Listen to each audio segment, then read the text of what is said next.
একটু ভেবে দেখুন, আজ থালাপতি বিজয়ের যে ফ্যান বেসকে ভারতের সবচেয়ে লয়াল বা ডাইহার্ড ফ্যান বলা হচ্ছে, তা এই সুপারস্টারের সামনে কিছুই নয়।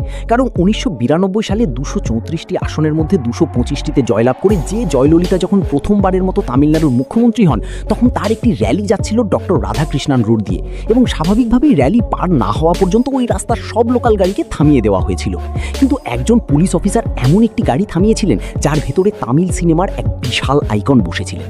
সেই ব্যক্তিটি যখন জিজ্ঞাসা করলেন কতক্ষণ অপেক্ষা করতে হবে, তখন পুলিশ অফিসার উত্তর দিলেন, মুখ্যমন্ত্রী ম্যাডামের র্যালি পার হতে অন্তত আধা ঘন্টা তো লাগবেই।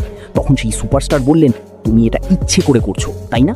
এরপর তিনি নিজের গাড়ি থেকে নেমে রাস্তার পাশের একটি চায়ের দোকান থেকে এক প্যাকেট সিগারেট নিয়ে সেখানেই দাঁড়িয়ে পড়লেন। ব্যাস, এরপর যা হলো তা তো কল্পনারও বাইরে।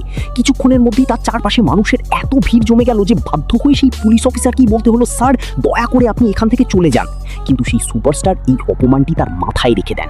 এরপর টানা 5 বছর তিনি জয়ললিতার বিরুদ্ধে এমনভাবে প্রচার করেন যে 1996 সালের নির্বাচনে শুধু জয়ললিতাই হারেননি, বরং তার দল 225 আসন থেকে নেমে মাত্র 4টি আসনে এসে ঠেকেছিল।